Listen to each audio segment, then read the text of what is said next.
Assalamualaikum warahmatullahi wabarakatuh. Ketemu lagi dengan saya untuk membahas mata kuliah pemrograman berorientasi objek. Di pertemuan kedua ini, kita membahas mengenai konsep pemrograman berorientasi objek, yaitu masih berkelanjutan dari pertemuan pertama minggu lalu. Pokok bahasan yaitu konsep pemrograman berorientasi objek. Untuk materi pokoknya di sini kita akan membahas mengenai 5, yaitu konsep pemrograman berorientasi objek, kedua tipe data, ketiga variabel, keempat literal, kelima operator. Oke, ini masih gambaran konsep PBO seperti minggu lalu ya. Nah, di sini ada kerangka program OOP. Di sini gambarannya, yaitu pertama kita harus membuat nama file dari program kita. Kemudian di dalam nanti setelah kita sudah membuat, ada komentar program, lalu deskripsi program dan import. Lalu programnya akan dibagi menjadi kelas-kelas seperti pengertian yang telah dijelaskan di pertemuan minggu lalu ya. Di sini dibuat kelasnya ada 2, yaitu kelas A dan kelas B. Di dalam setiap kelasnya itu ada badan kelas. Di dalam badan kelas itu ada deklarasi data, main method, deklarasi dan implementasi method. Yang kelas B juga sama. Jadi gambarannya seperti ini dalam pembuatan programnya nanti. Nah, di sini saya sudah memberikan contoh untuk program Java pertama kalinya. Sebelumnya saya harapkan kalian sudah menginstal aplikasi NetBeans di laptop ataupun PC kalian ya, supaya kalian bisa mulai mencoba menerapkan apa yang ada di materi yang saya berikan ini. Kalian coba langsung gitu ya. Nah, untuk kode program ini sebenarnya hanya ada 1 garis yang perlu kalian ketikkan. Di sini masih sangat simpel, hanya akan menampilkan kata hello world di dalam outputannya, yaitu dengan menuliskan sistem .out.println lalu hello world titik koma. Dan untuk tulisan yang ini sudah ada di programnya. Bagi yang sudah menginstal, sudah pernah kepoin aplikasinya, pasti sudah paham gitu ya, walaupun belum paham fungsinya untuk apa. Dari pertemuan 2 dan selanjutnya ini, nanti kita akan mulai memahami dari aplikasi NetBeans ini. Oke, kita bahas mengenai tipe data. Saya rasa untuk tipe data kalian sudah pernah memahami, sudah pernah mempelajari di mata kuliah pemrograman sebelumnya, gitu ya. Pasti ada mata kuliah pemrograman yang menggunakan tipe data. Nah, di sini nanti fungsi-fungsi tipe datanya akan sama dengan pemrograman sebelumnya. Tinggal disesuaikan kapan kalian akan menggunakan chart, kapan kalian menggunakan ini.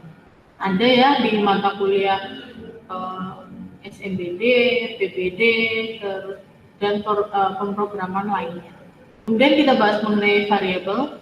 Variabel merupakan sebuah tempat di memori yang dialokasikan untuk menampung data yang memiliki sifat sementara, yang digunakan hanya pada saat program masih berjalan dan dihilangkan atau dihapus dari memori setelah program berakhir.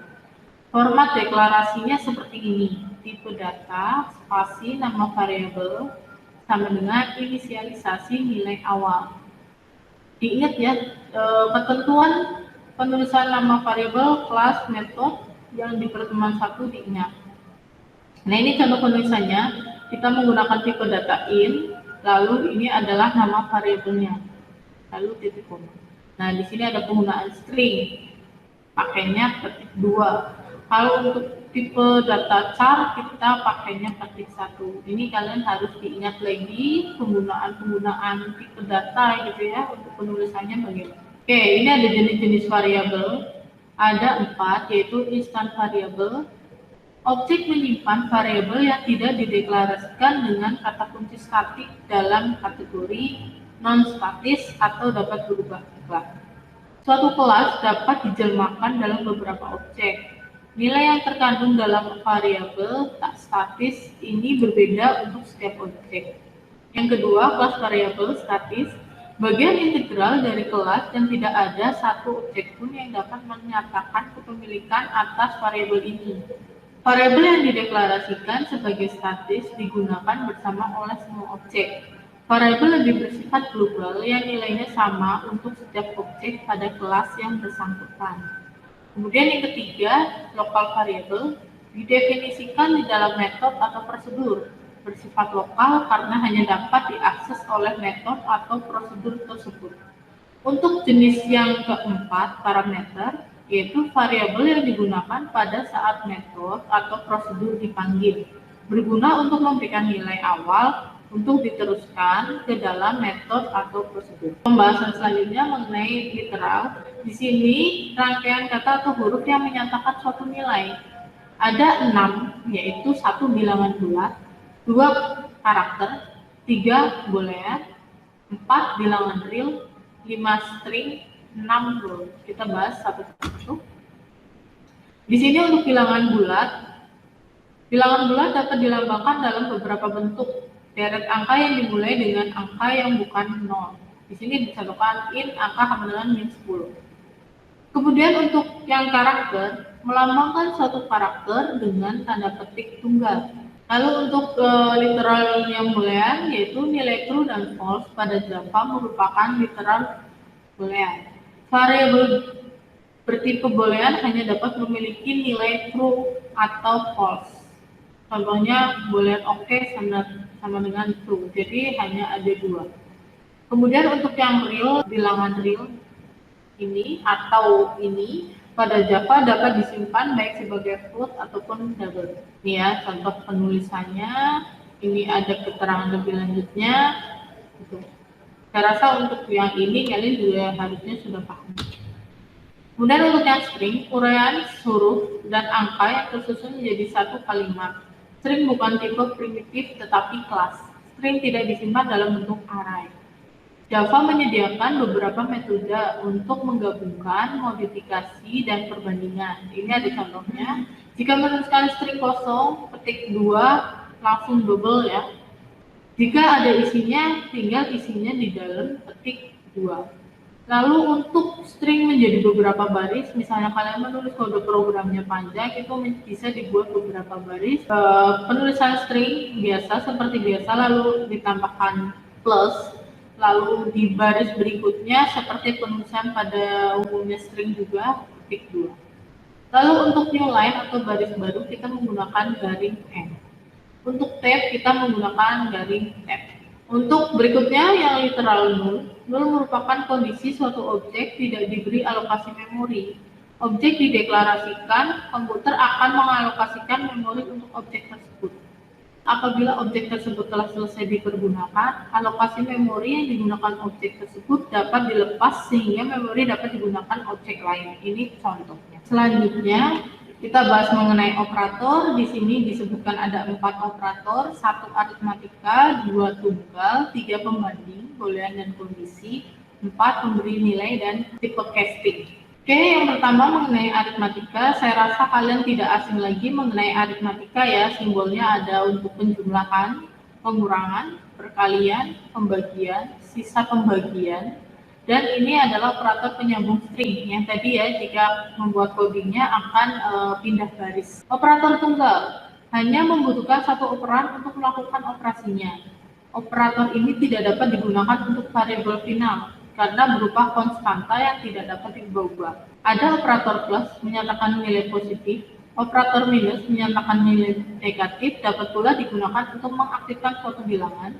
Ada operator kenaikan, menambah bilangan dengan 1, operator penurunan, mengurangi bilangan dengan 1, dan operator lawan ya. Ini operator lawan menggunakan nada seru. Selanjutnya operator pembanding, boolean dan kondisi. Operator pembanding membandingkan dua nilai seperti pada operasi matematika.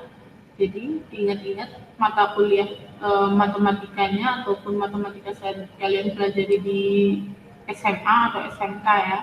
Kedua, operator kondisi yang kedua operannya berupa nilai boolean, yaitu true atau false.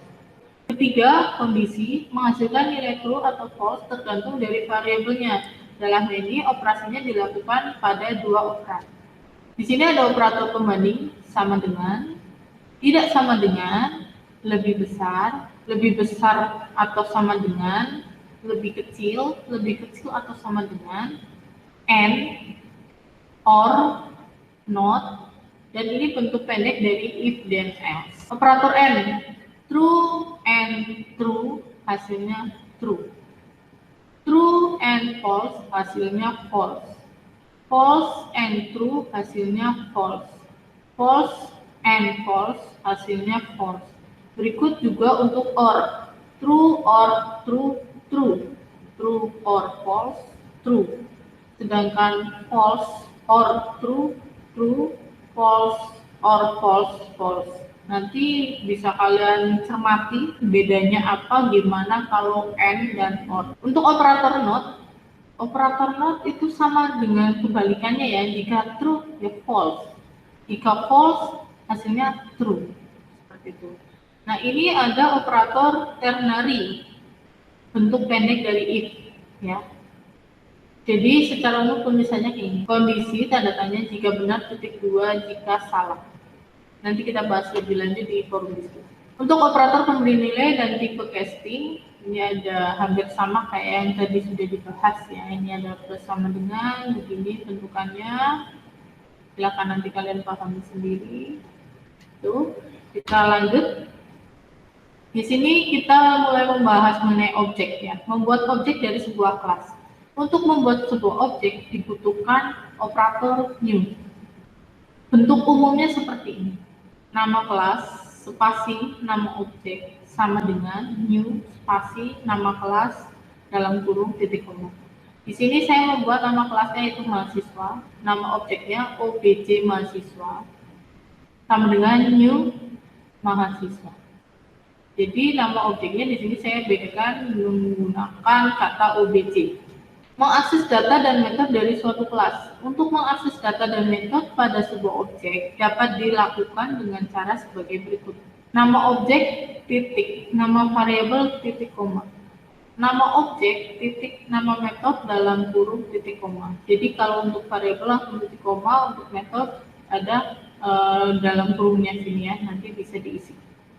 Yang perlu diperhatikan dalam mengakses data dan metode adalah bagaimana mengatur tingkat aksesibilitas kedua unsur tersebut terhadap kelas yang mengakses.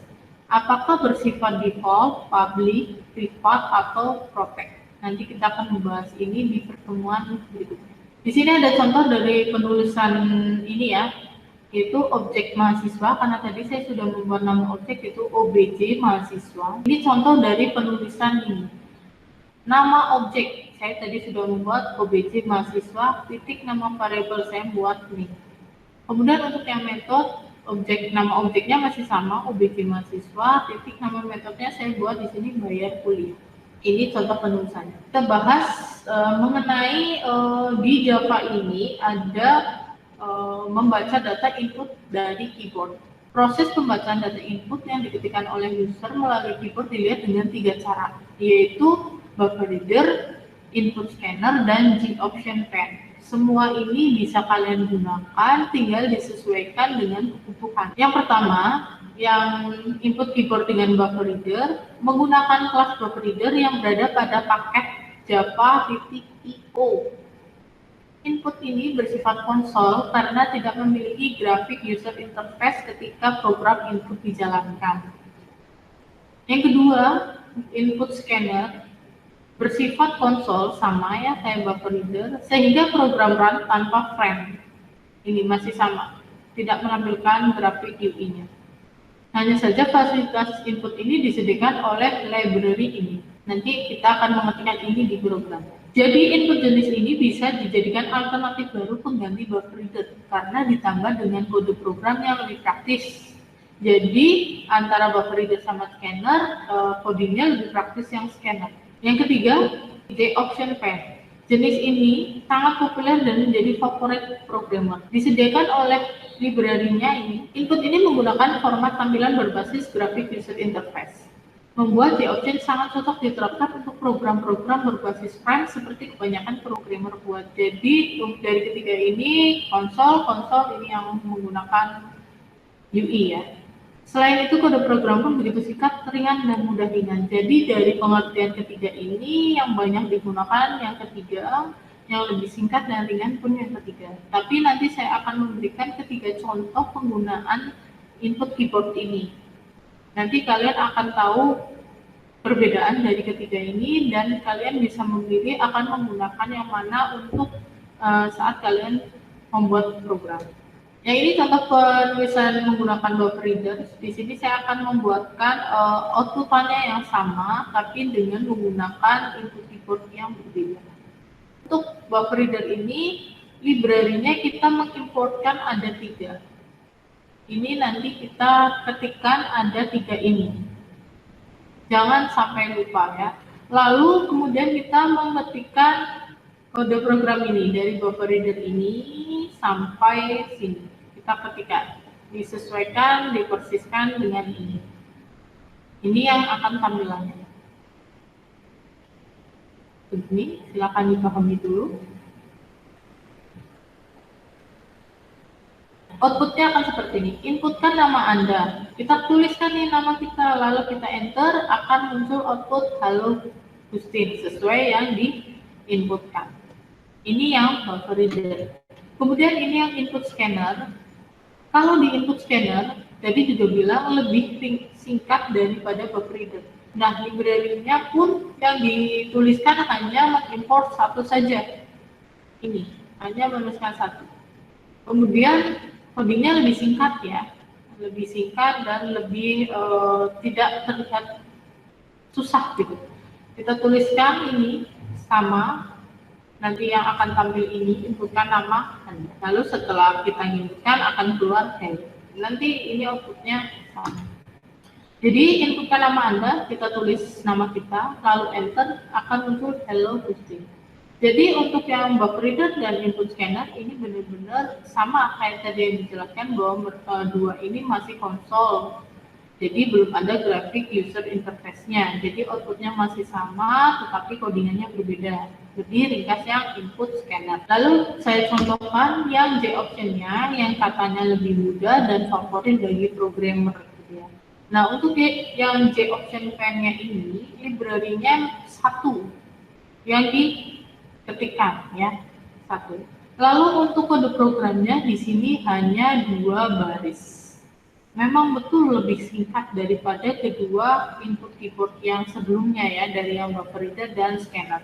Di sini membuat kita tuliskan kode programnya 2, yaitu nanti di sini nama yang akan kita inputkan, lalu di sini akan muncul hello plus nama yang sudah diinputkan. Outputnya akan seperti ini. Pertama akan keluar tampilan frame seperti ini. Nama kita tuliskan Gustin, lalu kita tulis OK, kemudian akan munculnya frame-nya yang seperti ini, Hello Gustin. Jadi ini sudah menggunakan grafik user interface ya, beda dari yang buffer reader dan scanner itu masih konsol. Silakan kalian coba dari ketiga ini. Kalau dilihat memang enak pakai yang J option, lebih pendek ya codingannya dan jauh lebih menarik. Oke, untuk pertemuan kedua ini sudah selesai saya jelaskan. Semoga ilmunya bermanfaat dan semoga kalian memahami materi dari pertemuan kedua ini.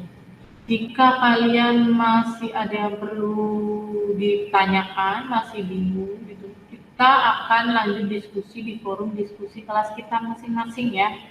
Jadi jangan bingung, kalau bingung silakan tanya di forum diskusi kita. Bila saya ada salah kata dalam menjelaskan materi di pertemuan 2 ini, saya mohon maaf.